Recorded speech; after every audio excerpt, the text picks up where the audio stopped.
Did you know that an estimated 31% of adults in the United States experience an anxiety disorder at some point in their lives? That's a staggering number considering that we're talking about an actual anxiety disorder and not the emotion of anxiety. Whether it's related to your personal finances, physical health, relationships, job security, whatever, anxiety has a way of subtly creeping into your life and gaining power over you. And here's the thing, if you don't control it, it will control you. I literally see it all the time. With generalized anxiety, you constantly worry. With phobias, you become paralyzed by irrational fears. With social anxiety, you become nervous to put yourself out there in front of other people. And then with panic attacks, you convince yourself that you're going crazy and you become terrified that you're going to die if you have another one. You see what I'm saying? Anxiety has a way of tightening its grip around you to where if you don't intervene, it robs you of living a life of true fulfillment. A life where you're in the driver's seat and you're in charge of your experiences.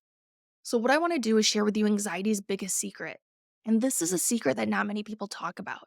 And it's a secret that's essential to know about when you're trying to figure out how to get your anxiety to go away. Are you ready? Here it is. The number one thing to know about anxiety is that anxiety hides in your habits. And for the vast majority of us, that habit is avoidance. Now, if you're someone who struggles with feeling constantly stressed, worried, or overwhelmed, you're going to want to hear me out today because I'm going to teach you why our brains like to form habits, why habits can worsen our anxiety, and then I'm going to share with you my number one tool for breaking those habits that give your anxiety more strength than it deserves. You guys, this topic is so important to me that I even created a free PDF to go along with it that you can download that gives you step by step instructions on how to use this tool. It's that powerful and it's a complete game changer when it comes to managing your anxiety. I use this tool all the time. All right, my friend. So, why do our brains like to form habits? So, something that I need you to remember is that our brains are naturally hardwired to seek out pleasure, to avoid pain, and to burn the least amount of calories possible, right? It's the whole idea of this motivational triad. And at a basic level, our brains function by quickly picking up on things that reward us and by picking up on the things that harm us or punish us. In our caveman and cavewoman days, this was essential to our survival. If you needed food and came across a bush of berries or a river with a ton of fish in it, your brain would release a reward chemical that marked this experience as something you want to remember in the future. Because why? It helped promote your survival. And then the same goes for things that threaten our survival. Let's say you're out walking and searching for shelter because a storm is coming. You find a cave and decide to check it out. But once you get inside it, you find that the cave is actually filled with deadly predators. This place of perceived comfort suddenly turns into a place that could potentially kill you. Your brain would then take that information and mark it as something to remember and something to avoid in the future. You see what I'm saying? Connections are constantly being formed in our brains based on our behaviors and our results. And at the most simplistic level, we want to do more of what feels good and less of what feels bad. So, what happens is that over time, your brain starts to pick up on patterns in the information that gets filed away. And as these files grow and become cemented in your circuitry, you'll start to automatically and habitually carry out the actions that are associated with seeking out pleasure and avoiding pain. Because by doing so, you don't have to think about it. And that's a really good thing because it promotes your well being and survival. You start acting as if you're on autopilot. And that's where the rest of the motivational triad comes into play. By turning everyday actions into habits, it allows you to burn the least amount of calories to survive and thrive.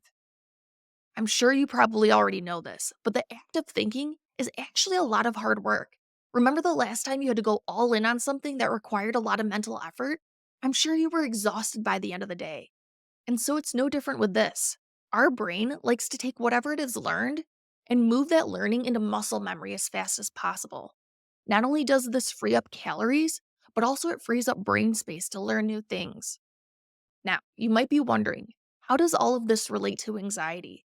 How does anxiety hide in our habits? And how do those habits worsen our anxiety? The biggest thing I want you to remember is that there are two components to anxiety, there's fear and there's uncertainty. And anxiety worsens whenever either of these two components are present. So, what happens is that anytime you feel anxious, your brain reads this as being a painful experience. And what does it do? It tells us to run, to avoid whatever it is that's causing the discomfort, and to find safety. Now, safety can look different for all of us. However, in the modern world today, some of us might find safety in comfort eating. Sometimes it might be through the use of drugs or alcohol. For others, it might be shopping, playing video games, scrolling on social media, procrastinating, and the list goes on and on. So many of us are avoiding on a day to day basis and are trying to outrun any sort of negative experience we might have. I want to share a quote with you by Dr. Judson Brewer that he wrote in his book Unwinding Anxiety. He says that each of these habits and conditions are created by our old brain trying to help us survive in a new world. This is important because most of us live in a society where our safety isn't being threatened day in and day out anymore, right? We're not on the lookout for predators. We're not trying to find shelter to keep us safe. We aren't short on food or water. Most of our basic needs are being met. However, our brains are still functioning with that old operating system. When we feel discomfort, that turns on the alarm system in our brains and makes us feel like our safety is in jeopardy. But here's the thing. Running from uncomfortable emotions doesn't serve us anymore.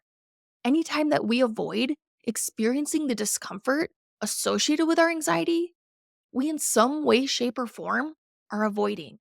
And this is important because avoidance is only a short term solution that is commonly associated with a negative long term consequence. And it's this distinction of short term versus long term results that I really want you to focus on here. Because not all behaviors are technically avoidance. Avoidance can be different for different people. The biggest thing to know is that avoidance is always associated with a negative long term consequence. So, playing video games for one person might be avoidance, while for another, it's just a hobby, right? The question I want you to ask yourself is, what do I get from this behavior? Because if it's causing more harm than good in the long run, that's a huge, huge red flag, my friend. Now, the reason that knowing this is so important is because avoidance for most people leads to rebound anxiety. Think about it. Whenever you avoid your emotions, they're always waiting for you at the end of the day. It's not like they magically go away and disappear. The act of avoidance doesn't actually get to the root of the problem, which is the emotion itself and our unwillingness to experience the discomfort associated with it. What I typically see is that when people try to avoid their emotions, especially when it comes to anxiety, those emotions rebound and they become worse off than they were when you initially experienced them prior to the act of avoiding. It's the whole idea of what you resist persists. You can't hold that beach ball underwater and expect it not to rebound harder when you let go. The same goes for your anxiety and other uncomfortable emotions that you experience. Now, I want to share with you my number one tool for breaking those avoidance habits that give your anxiety more strength than it deserves. The way we go about this is by completing what I like to call mind maps. However, because this tool is so powerful and so life changing, I really want to take the time to explain this in depth to you. We're going to press that pause button and resume learning about mind maps in the next video. Because, my friend, this tool definitely deserves a video of its own. So make sure to go check it out. Talk soon, my friend. Until then, keep kicking ass and crushing it.